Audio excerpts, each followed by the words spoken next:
Support comes from the Missouri Forest Products Association, providing more than 41,000 jobs in the production of wood pallets, railroad ties, white oak barrels, hardwood floors, and more.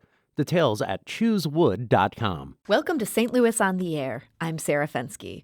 When you think of green space, you probably don't think of Chouteau Avenue.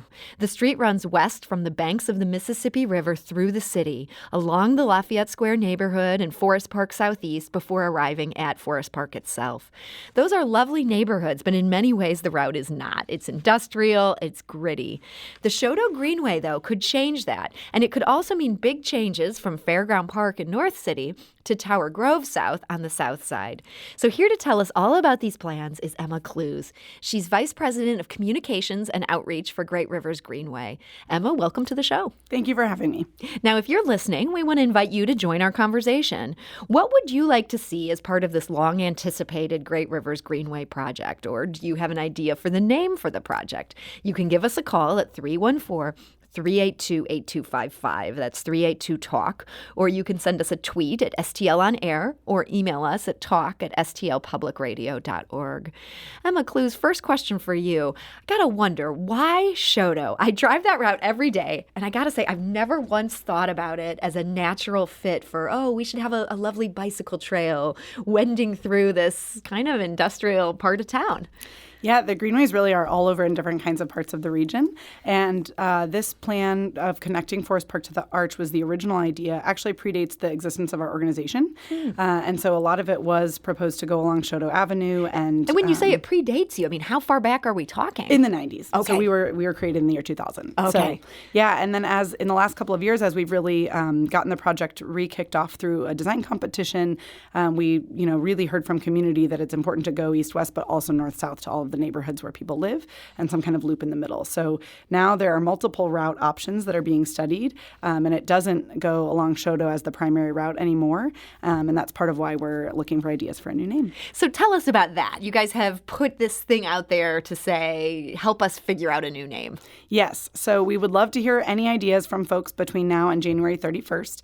Everything is available at namethegreenway.org, and we've put together a toolkit. It's just a PDF document that you can look at online or print out, but it has brainstorming exercises and things to get your creative juices flowing with your friends, family, coworkers. If you're having a snow day or need something to do over the holidays, it would be great to get your ideas, and then you can submit them online or via text. So you say this is now not following Chouteau at all. Where is this route going at this point? What do we know? I understand some things are in flux. Yep. So there's kind of a map online. It's up to 20 miles, and it touches up to 17 neighborhoods. And again, the four anchors are Forest Park, the Gateway Arch National Park, Fairground Park, and Tower Grove Park.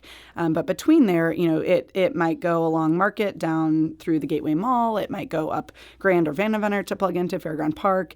There are plans to be able to connect through the City Foundry and Armory District projects in Midtown. That's on Forest Park Avenue? Exactly. Right. Okay, so it might even hit that? It might even hit that. There are multiple route options. Still, some of them still need to be studied and evaluated. If you kind of look at the 20 miles that are presented on the map, probably not all of them will come to life. You'll pick, as we work with the community to do more engagement and design, we'll figure out the best routes. So what led you? It feels like the original idea was, let's start at the river and get to the park. Isn't also trying to go north-south, isn't that kind of a distraction from something that's already going to be super complicated to do? It is. It is a huge project. The scope and the size of the project have grown. Part of the importance that we heard from folks, because the east-west route is a place that a lot of folks were displaced as we built railroads and highways and other things that really divided our community. So connecting north-south is where most people live. The Central Corridor has a lot of great institutions and great neighborhoods as well, but we want to make sure people can get to those job centers and to those schools and destinations like you all here in Grand Center. So you almost need those spokes coming out in order to get people into the middle. Precisely right. So the main goal is still something that goes down from the river to Forest Park. Correct. Well, it's one of the goals. Really, the goal is that whole thing. So we want north, south, east, and west. Okay. Yep. You want a lot. Yes, we do. So you have this 140-page framework document. I understand a lot of effort and planning went into this. What's distinctive about this document at this point?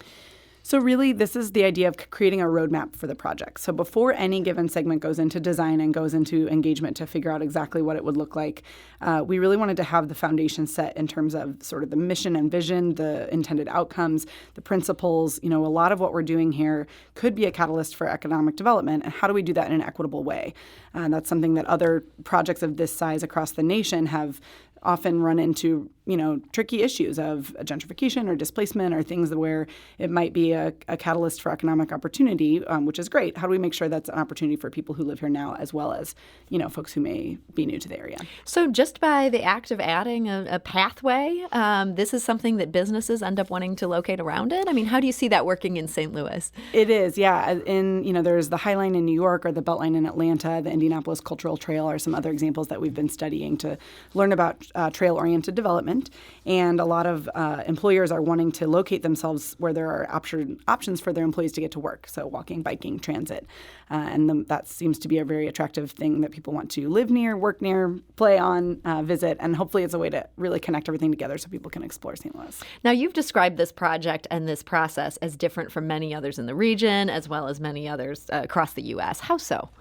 One of the things that we tried in this most recent year of planning was rather than having a community neighborhood group giving us feedback and then technical advisors over in a different category, everyone was all together. And so we had a steering committee and 4 working groups. So there's 125 different people that were there really advising the plan on topics like governance and equity, economic development, design and construction. And so you might have someone who is a neighbor in one of these neighborhoods, a resident, next to someone who works for the Department of Transportation, next to someone who works for the railroad, next to a community leader, or a business owner. And having those conversations blending together was really insightful for us and a model we'll continue to use moving forward. Okay, so it sounds like a huge undertaking, but you feel like some really useful stuff came out of that. Absolutely. And that's part of what added this north-south thing and some of these other changes you're talking about. Yeah, over the last couple of years, that kind of engagement has really helped inform the project. And that's what we're all about, is trying to reflect the communities we serve and deliver their taxpayer investment into our agency back to them in greenways. At the same time, all of this stuff is somewhat fraught. I mean, you're choosing winners, and by definition, there end up being some losers, the places where the path doesn't go or where it doesn't connect. We did get some feedback today on Twitter from someone who calls themselves STL Sidewalk Czar. That's a great Twitter name. They write, "I just cannot understand how Soulard, Lafayette Square, Peabody, McKinley Heights, and Benton Park are not a part of this greenway. They are next to downtown, but totally severed from it for pedestrians and cyclists. It's the lowest hanging fruit on the tree. We can't do anything right." So this is some dramatic thinking here. But what's the thinking about not connecting some of those areas that are maybe a little farther east than, say, Tower Grove South and do feel severed for pedestrians trying to get from those areas to get to downtown? They're so close and yet feel so far. Sure. I actually used to bike commute downtown through some of those neighborhoods, so I'm familiar with what they're referencing. Part of what we were doing was coordinating with other plans that are already existing in the region. So TrailNet was doing a similar planning effort with some spurs north-south to those neighborhoods at the same time. So we were really making sure that the two of us were in lockstep, not duplicating our plans. So the city has a couple of bike walk planning routes as well. And so for right now, part of why this particular plan doesn't go to those places is because other plans were doing something similar to connect north-south into downtown. So we could see something from TrailNet that would go to, say, neighborhoods like Soulard and Benton Park? Exactly. Do you have any sense of whether they're working with as much speed as you guys are at this point? All of the projects are up in the air and on some level. So I don't know for sure, but I know they're coordinating with the city as well. And again, all of us are coordinating together. So we didn't want to step on each other's toes, but we wanted to make sure that both plans were showcased on our maps and in our projects. And we'll work together to see, what's able to come to light when. Okay. So that actually, it's a perfect segue into the next thing I wanted to ask you about, which is this planning document is now finished, but nothing physical has been designed yet. Nothing's ready to be constructed. What do you see as the next stage of this process? Yeah, so like I said, there are, any given segment, which might be, a mile or 2 or 3 at a time, would go into deeper civic engagement with the communities that it goes through design and then into engineering before it would be able to go into construction. The plan lays out a couple of recommendations in terms of focus areas and places to start, one of those being North City, a place that's been traditionally disinvested in. And so thinking about connecting to Fairground Park would be one opportunity. And then another opportunity is just to make sure that we are coordinating with all of those other plans. So if there's another project that perhaps is about to go into construction, making sure that we're coordinating with that to leverage any opportunities for getting the Greenway built at the same time. Okay, so one of the first physical areas that could see some movement on this would be that north spur going to Fairground Park. Yes, and again, all of that would depend, though, on the pace of that engagement and design as well. Okay, and just to give us a general sense, is the goal to have dirt being moved within 3 years, within 5 years? Are we talking more like 10? No, all of that is possible. We always kind of tell people, there's so many other factors that are still unknown, so it's hard to have an exact timeline. But most of our Greenway projects take a year or two in that design and engineering phase before you could start construction. So if there was technical feasibility and community buy-in and funding and everything is in place, then, things in 2 or 3 years are very possible. Okay. Now, your organization, that's again, Great Rivers Greenway, you've been in existence for about 2 decades, created 120 miles of greenway around the region. So in addition to this Chouteau Greenway plan, what else is the agency focused on right now? Yeah, we do. We serve St. Louis City, St. Louis County, and St. Charles County. So it's a huge area that we're connecting together. One of the biggest openings for next year will be the connection between the River to Pear Greenway in South City and the Gravois Greenway, better known as Grants Trail, in the county. And so those will be coming together. We'll be opening that in early June. And that's one of the most well-traveled greenways. So I'm sure people will be very, very excited for a little extra extension. It's 2 miles and connects basically a bridge over Bayless Avenue, a tunnel under Weber, and then a bridge over River to Pear itself. So big things happening in the Greenway zone. Yes. Well, Emma Clues of Great Rivers Greenway, thank you so much for joining us today. Thank you very much for your time. This is St. Louis on the Air on St. Louis Public Radio. That's 90.7 KWMU.